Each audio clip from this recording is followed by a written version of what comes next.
Hello friends, how are you? I hope you are all doing well.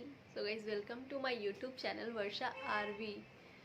Friends, आज का हमारा topic है कि अगर हमें कोई बार बार अपमानित करता है, बार बार हमारी इंसल्ट करता है, तो हम उनके साथ कैसे डील करें। कई बार तो हम अपमानित अपनी गलतियों के कारण होते हैं। अगर हमने गलती कर दी तो लोग हमारी इंसल्ट करने लगते हैं।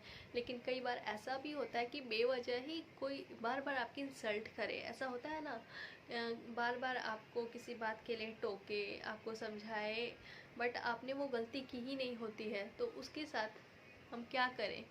कुछ लोग तो ऐसे होते हैं कि तुरंत ही वो जवाब दे के अपनी बात को ख़त्म कर देते हैं। कुछ लोग मन में सोचते रहते हैं, मैं क्या करूँ, क्या करूँ, जवाब दूँ कि नहीं दूँ। कई लोग ये सोचते हैं कि क्या मैंने सही में कोई गलती कर दी है, सही में मुझसे कोई गलती हो गई जिसके कारण मुझे बार बार अपमानित होना पड़ रहा है। तो फ्रेंड्स, हम आज उन्हीं सब पॉइंट्स को डिस्कस करेंगे कि ऐसे में हमें क्या करना चाहिए, हमारा क्या करना सही होगा। उन सब पॉइंट्स को हम देखेंगे। तो फ्रेंड्स, मैं वीडियो स्टार्ट करने से पहले आप सबसे एक रिक्वेस्ट करना चाहती हूँ। अगर आप मेरे चैनल पर नए हैं तो प्लीज़ मेरे वीडियो को लाइक कर दे, चैनल पर नए हैं तो सब्सक्राइब कर दे, वीडियो को अंत तक देखें, जिन्हें मेरी वीडियो की ज़रूरत है उन तक शेयर कर दे। तो मेरी बात पूरी हो गई, तो चलिए अब हम वीडियो को स्टार्ट कर लेते हैं। तो सबसे पहला पॉइंट हमें ये करना है फ्रेंड्स कि हमें शांत रहना है, बिल्कुल शांत रहना है। उनकी बातों को ध्यान ही नहीं देना है। वो जो बोल रहे हैं बोलते रहें, आपको फुली इग्नोर कर देना है। ना आप उनकी बातों पे ध्यान देंगे, ना आपको कुछ महसूस होगा। आप अपने फेस का एक्सप्रेशन भी ना चेंज होने दें। आप ऐसे उन्हें दिखाएं कि आपको उनकी बात का बुरा लग ही नहीं रहा है। वैसे में वो खुद ही शर्मिंदा हो के, खुद ही शर्मा के चुप हो जाएंगे लास्ट में। दूसरा पॉइंट है फ्रेंड, एक्सेप्ट करना ना करना आपके हाथों में है। मैं एक स्टोरी आपको बताती हूँ। एक गांव था, उसमें एक बहुत ही घमंडी आदमी रहता था। घमंडी जमींदार था। वो हमेशा दूसरों की इंसल्ट करता था, उन्हें अपमानित बार बार करता था, एक ही चीज़ के लिए टोकता था। तो एक दिन उस गांव में एक साधु आए। साधु को सब पूजने लगे, सब उनको इज्जत देने लगे। तो उस जमींदार को ये बर्दाश्त नहीं हुआ कि कैसे उस साधु को कोई इतनी इज्जत दे रहा है। अब वो बार बार साधु के पीछे पड़ के साधु को इंसल्ट करे, अपमानित करे, बार बार वो लास्ट में तंग आ गया। साधु ने कोई जवाब उसे नहीं दिया। तो उस जमींदार ने साधु से अंत में पूछा कि मैंने तुम्हें इतना अपमानित किया, इतना इंसल्ट किया, लेकिन तुम मुझे एक जवाब तक नहीं दे रहे हो, क्यों ऐसा। तो साधु ने कहा, सबका काम है मुझे कुछ ना कुछ देना। अब मैं क्या स्वीकार करूं, क्या ना करूं, ये मेरे हाथों में है। तो इसी कहानी से मैं आपको समझाना चाहती हूँ कि आपको कोई कुछ दे रहा है तो आपको एक्सेप्ट करना है कि नहीं एक्सेप्ट करना है, वो आप पे डिपेंड करता है। तो आप मेरी बातों को समझ रहे हैं ना, मैं क्या कहना चाह रही हूँ। तो इसी के साथ थर्ड पॉइंट है फ्रेंड, उनसे दूरियां बनाए। ऐसे लोगों से डिस्टेंस बनाए जो आपका इंसल्ट करने का कोई भी मौका नहीं छोड़ते। बस ज़्यादा से ज़्यादा उनसे दूरी बना के रखें। अगर वो कहीं जा रहे हैं तो आप बहुत ट्राई करें कि आप उस जगह पे ना जाएं।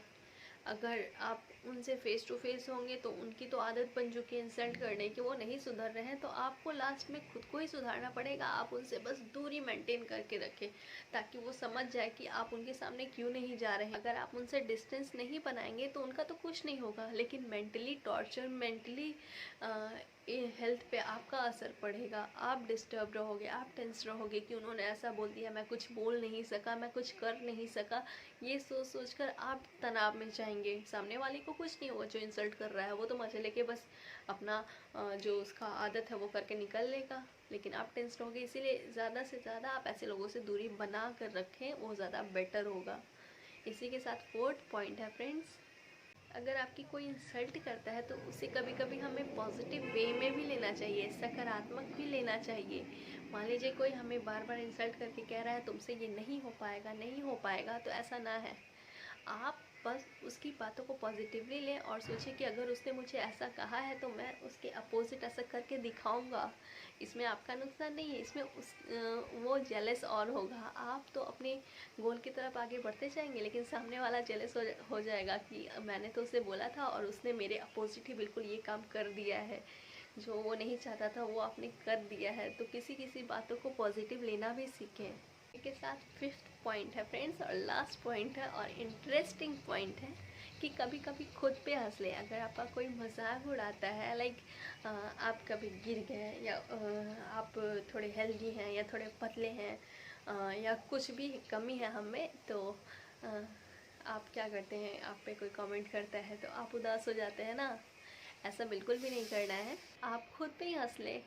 कई बार मेरे साथ ऐसा होता है कि मैं चलते चलते गिर जाती हूँ, ठीक है, तो अब लोग हंसे उससे पहले मैं खुद ही हंसने लगती हूँ, खुद का मजाक खुद बना लेती हूँ कि बाकी लोग उसे इग्नोर करके चुप हो जाए। ऐसे में क्या होगा कि आप जब खुद पे हंसेंगे तो सामने वाला को भी लगेगा कि अरे ये तो खुद पे ही हंस रहा है, मैं क्या इस पे हंस, तो उन्हें ऐसा महसूस होगा, और जो आसपास के लोग होंगे वो भी आप पे नहीं हंसेंगे क्योंकि आप खुद पे ही हंस रहे होंगे।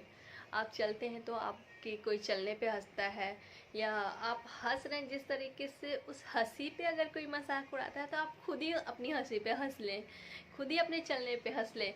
तो इससे सामने वाले आदमी को या सामने वाले इंसान को आप पे हंसने का मौका नहीं मिलेगा, आपका इंसल्ट करने का मौका नहीं मिलेगा।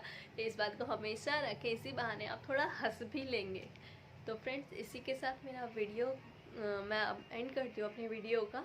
तो मैं फिर से रिक्वेस्ट कर दूँगी, अगर अभी तक आप मेरे वीडियो पे बने हुए हैं तो प्लीज़ मेरी वीडियो को लाइक कर दें और चैनल को सब्सक्राइब कर दें।